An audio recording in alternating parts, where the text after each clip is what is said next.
But, Ross, we got a poll question up this morning. Who's got it worse after 2 weeks of college football, Florida State, Tennessee, or Kansas? Oh, I think it's Tennessee by far. That you losing at home to Georgia State and blowing the game against BYU. I think I'd go with the Vols. And if you guys look at their next 4 games, I mean they start 1-6 or next 5 games they could probably start 1-6. I mean that's how it's looking. So it's gonna be rough. Can you fire Pruitt? I don't know, man. I mean, yeah. I mean, I think somebody could always be fired, especially given the situation that might happen there. And you got to always remember too who the athletic director is. The old football coach who could always. Phil wants to move into the role. He wants bad. I would not doubt it. I was reading right when you guys called me. I was reading the story about the Tennessean by columnist John Adams about that. One of the lines in his column is he was suggesting that might happen because it's Tennessee, and when the going gets tough, the Vols get strange. Is one of his lines, and that's so true. All right, Ross, take me to Austin on Saturday night, man. It looked awesome from my living room. How was it in the press box? Yeah, it was. I was in the field before the game, and it was hot, but it was a great environment. And it was weird to see LSU in that environment. I had covered the team for 5 years really closely, and I've never covered LSU on the road at a non-conference opponent. When you go to a game like that, especially before the game and you're down in the field, you feel the kind of the energy, and you got just on campus, you feel that. You just kind of just feel it, and it's something that I've kind of missed when I covered LSU. Never reporting on a game, a non-conference road game like that, because they never played one. They always played the neutral site games, and when you go to a non-conference road game like that against the big one, that's a top 10. You think. I mean, I was on the field and I thought to myself, why are they playing these neutral site games? Like it's enough already, they got to do this more, and they are. They're going to. I think the future schedule has a lot of those games on there, so that's exciting. Talking to Ross Dellenger of Sports Illustrated, obviously does incredible work. Ross, what is your reaction when you hear that LSU has a legitimate Heisman candidate at quarterback? Holy crap! Yeah, it's kind of shocking.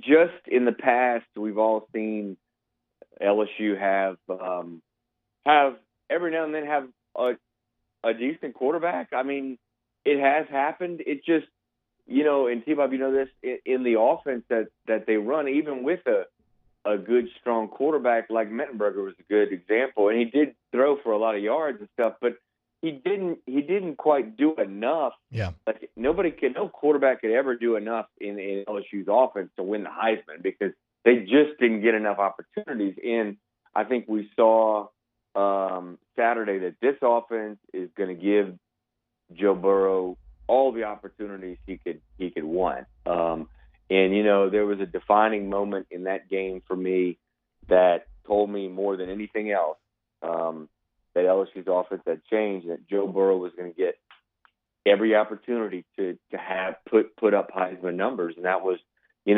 up by 6 with 3 under 4 minutes left. In the play calls are pass, run, pass. I mean, I've not seen that ever from LSU. I'm sure it's happened, but I've not seen it. So from Tom covering the team starting in 2013. So it's he's got the opportunity there to do it. And obviously, we saw Saturday he's got the mentality to do it and the talent to do it.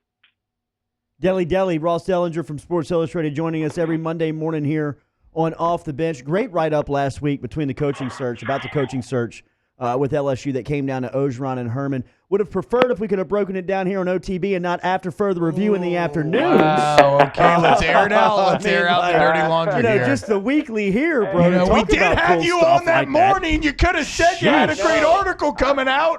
My God, was it great to read that? I didn't think about it. And at first, the day before we had talked about dropping it that morning, and I was like, all right, well, I need to tell the guys if we drop it that morning. Please. And then they ended up deciding to hold it later than I thought. And I know, I'm sorry. Somebody texted me, this is a great Dellenger interview on AFR. I thought, what, are they replaying the one from this morning? All right. Did you learn anything there? Because just outside, it was a great article. It was a great write-up, great sources there and everything, the information. It feels like Herman and Orgeron don't like each other. Did you get that in being in Austin last week and being around LSU as much as you are? Well, you got to remember to answer your question a little bit, yes. But I think you got to remember something. They're recruiting against each other just about as much as two coaches do, probably. They're fighting for each other, especially East Texas, all the players in East Texas, and Texas comes over to Louisiana.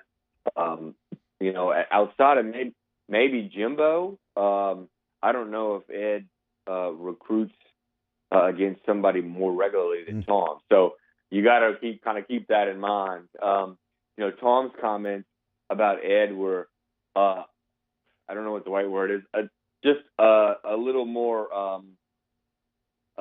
normal, I guess, or nicer. Ed's comments, so he's just a blunt guy, and he was asked, about.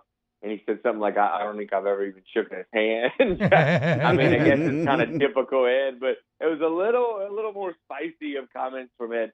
But guys, before that story came out, I tried to get Tom to talk about, Tom Herman to talk about it on the record with me. He would not. But we did talk a little off the record. And I'll say this, he had some nice things to say about the ordeal and about Ed Orgeron. He did. But there's no doubt they battle on the recruiting trail, and anytime that happens, you're going to get two guys that they can't like each other. They can't, at least publicly, they can't really say that, because they recruit against each other, and they probably negative recruit against each other. That's how it works. Did you get the feel that he ever wanted the job? Herman, LSU. Yeah. Well, I think there's two big questions around the story, and one is if the Texas job didn't open, would Tom Herman have accepted the LSU job? Now, everybody that was in the decision-making process says because they were so far along, they had the contract ready, they were supposed to meet, and honestly, is Tom going to stay at Houston, and is he going to really turn down the LSU job? Maybe people nationally. Well, some people in the coaching kind of industry nationally would tell you it was just LSU was being used the whole time and he was never going to go. People have told me that. But those close to all the discussions, they firmly believe that it was happening, that he was going to go to LSU if Texas didn't open. I think the other big question is, what if Ed Orgeron and LSU lose that Texas A&M game? Yeah. Who's LSU's coach? I asked Joe Oliva that. Jeremy Pruitt. That is a dark alternate timeline.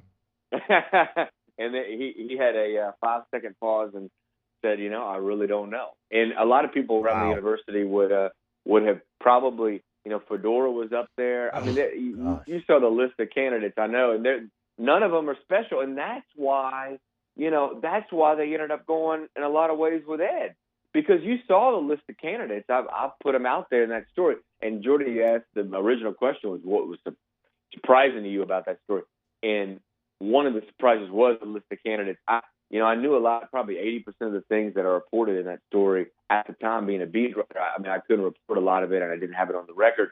But that was the big surprise. That was one of the bigger surprises in that story to me, was the list of candidates, the scouting of the candidates, the spy that Oliva had. It was all that stuff I didn't know anything about. So it was that was a really interesting part. But you start looking at those candidates and you realize, they really, I mean, no wonder they went with at Orgeron. I mean, that he was the number 2 because there wasn't a great group out there. There's not a great group out there, Yeah.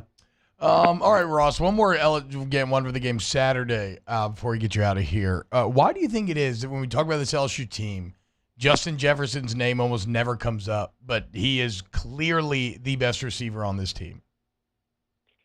Well, I'm sure it has a lot to do with his recruiting. In the high school as a high school player and his height and stuff like that. You didn't hear. He was a lower recruited player. He just didn't have that buzz. I guess that's part of it. But I'm gonna say this, man.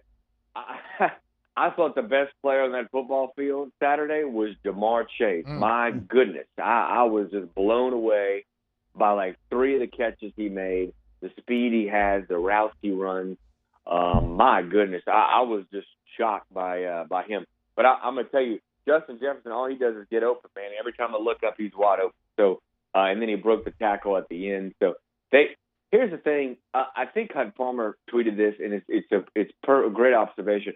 LSU has had good receivers, and you know this, T-Bob, for a long time. Yeah. It's hard to recruit in Louisiana and not have incredibly good receivers. The problem is they just didn't have as much, as many opportunities as these guys are getting. And now we're seeing when you get opportunities, the talent, shows itself even more. Anything else we need to talk about? Nah. Rivers We gotta is go, about bro. to kill us. We We gotta gotta go. go. Thank you so much, We'll Ross. talk to you next No Monday, big Delly. story dropping, no. All right, bro. See you.